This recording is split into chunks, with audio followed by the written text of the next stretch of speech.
வணக்கம். நாகப்பட்டினம் பகுஜன் சமாஜ் கட்சி தமிழக தலைவர் ஆம்ஸ்ட்ராங் கொலை வழக்கில் திமுகவை முடிச்சு போட்டு பார்க்க வேண்டாம். தமிழக சட்டத்துறை அமைச்சர் ரகுபதி ஆவேசம். நாகை நகராட்சி பெண்கள் மேல்நிலைப்பள்ளியில் நடைபெற்ற நிகழ்ச்சியில் நாகை மாவட்டத்தில் உள்ள 53 அரசு மற்றும் அரசு உதவி பெறும் பள்ளியை சேர்ந்த 5538 மாணவ மாணவிகளுக்கு 2,67,00,000 ரூபாய் மதிப்புள்ள மிதிவண்டிகளை தமிழக சட்டத்துறை அமைச்சர் ரகுபதி வழங்கினார். அதனைத் தொடர்ந்து மயிலாடுதுறை, மதுரை, திருப்பூர், சிதம்பரம் உள்ளிட்ட புதிய வழித்தடங்களில் 11 பேருந்து சேவை அமைச்சர் ரகுபதி தொடங்கி வைத்தார். பின்னர் செய்தியாளர்களை சந்தித்து பேசிய அமைச்சர் ரகுபதி கூறுகையில், ஒன்றிய நிதியமைச்சர் நிர்மலா சீதாராமன் தமிழ்நாடு என்பதை உச்சரிப்பதை பாவம் என்று நினைக்கிறார்.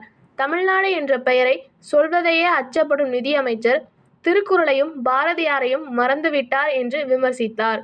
மோடியை தனி மெஜாரிட்டியில் வெற்றி பெற விடாமல் தடுத்தது இந்தியா கூட்டணி என்று கூறிய அமைச்சர், ஒன்றிய அரசின் நிதி கிடைக்கவில்லை என்றாலும் தமிழகத்தில் பல்வேறு திட்டங்களை செயல்படுத்தி தமிழ்நாடு முதல்வர் தமிழக மக்களின் நலனை கருத்தில் கொண்டு செயல்பட்டு வருகிறார் என பெருமிதம் தெரிவித்தார். பீகார், ஆந்திரா இல்லை என்றாலும் மோடி இல்லை என்று கூறிய அமைச்சர், அதற்காக அவர்களுக்கு அதிக நிதி ஒதுக்கப்பட்டுள்ளது என்றார். பின்னர் ஆம்ஸ்ட்ராங் கொலை வழக்கு குறித்து செய்தியாளர்கள் எழுப்பிய கேள்விக்கு பதிலளித்த அமைச்சர் ரகுபதி, சென்னையில் நடந்த ஆம்ஸ்ட்ராங் கொலை வழக்கில் பல்வேறு ஆதாரங்களின் அடிப்படையில் சம்பந்தப்பட்டவர்கள் அனைவரையும் சட்டத்தின் முன்பு கொண்டு வந்துள்ளோம். தொடர்ந்து குற்றவாளிகள் கைது செய்யப்பட்டு வருகிறார்கள். ஆம்ஸ்ட்ராங் கொலை வழக்கில் திமுகவை முடிச்சு போட்டு பார்க்க வேண்டாம் என எச்சரித்தார். நிகழ்ச்சியில் தமிழ்நாடு மீன் வளர்ச்சி கழக தலைவர் கௌதமன், சட்டமன்ற உறுப்பினர்கள் ஷனவாஸ், நாகை மாலி, மாவட்ட ஆட்சியர் ஆகாஷ் உள்ளிட்ட அரசு துறை அதிகாரிகள் பலர் பங்கேற்றனர். தமிழ் டிவி நியூஸ் செய்திகளுக்காக செய்தியாளர் நாகை விஜய். நன்றி. எங்க எப்போ மாணவர்களை பார்க்கும்போது அவங்க சொல்ற விஷயம் ஒன்னே ஒரு விஷயம் என்னன்னு சொன்னா, நல்லா படிங்க, நீங்க படிக்கிறதுக்கு என்னெல்லாம் முடியுமோ அதெல்லாம் நான் செய்யறேன், கல்வி ஒன்றுதான் உங்களுக்கு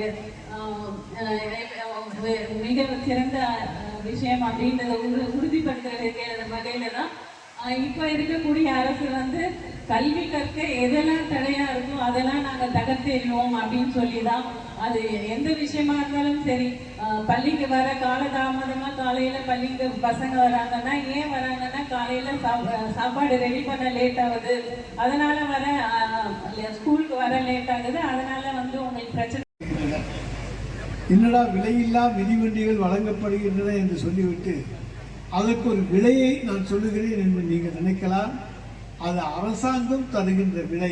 நிறைய நம்முடைய சகோதரிகள் மிதிவண்டிகளிலே வந்திருக்கிறீர்கள்.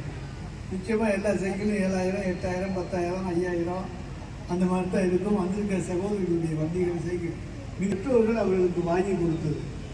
எல்லாருக்கும் எல்லா பெற்றோர்களாலும் வாங்கி தர முடியாது.